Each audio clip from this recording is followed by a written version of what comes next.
लाडक्या बहिणींनो, फेब्रुवारी महिन्याचे 1500 रुपये खात्यावर जमा झाले आहेत. पण आता सगळ्यांच्या मनात एकच मोठा प्रश्न, मार्च महिन्याचे पैसे नेमके कधी येणार? कारण बघा, मार्च महिना संपलाय तरीही अजून पैसे आले नाहीत आणि अनेक जणी वाट पाहत आहेत. 2 महिन्यांचे पैसे एकत्र मिळतील का? चला सर्वात आधी हे क्लिअर करूया, फेब्रुवारी आणि मार्चचे पैसे एकत्र येणार नाहीत. फेब्रुवारीचा हप्ता आधीच मिळालेला आहे आणि मार्चचा हप्ता वेगळाच मिळणार आहे. आता मुख्य प्रश्न, मार्चचे पैसे कधी येणार? सरळ आणि स्पष्ट सांगते, 10 एप्रिल नंतर पैसे येण्याची जास्त शक्यता आहे. का?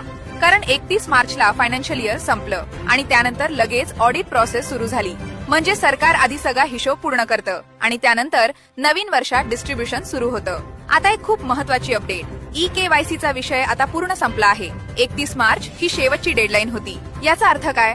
ज्यांची केवायसी कंप्लीट आहे त्यांचे पैसे सुरू राहणार आणि ज्यांची केवायसी कंप्लीट नाही त्यांचे पैसे बंद होण्याची शक्यता आहे. आणि एक गोष्ट थोडी स्पष्ट सांगते, जर अजूनही पैसे आले नाहीत आणि केवायसी करूनही फायदा झाला नाही तर कदाचित तुम्ही योजनेसाठी अपात्र ठरलात. ही रियालिटी आहे. पण एक गुड न्यूज आहे, जर तुम्हाला फेब्रुवारीचा हप्ता मिळाला असेल तर ऑलमोस्ट कन्फर्म आहे, पुढचे पैसे नियमित येणार. आता लगेच कमेंट करून सांगा तुम्हाला फेब्रुवारीचा हप्ता मिळाला का नाही आणि ही माहिती इतर लाडक्या बहिणींना नक्की शेअर करा. अशाच खात्रीशीर अपडेटसाठी चॅनलला सबस्क्राईब करायला विसरू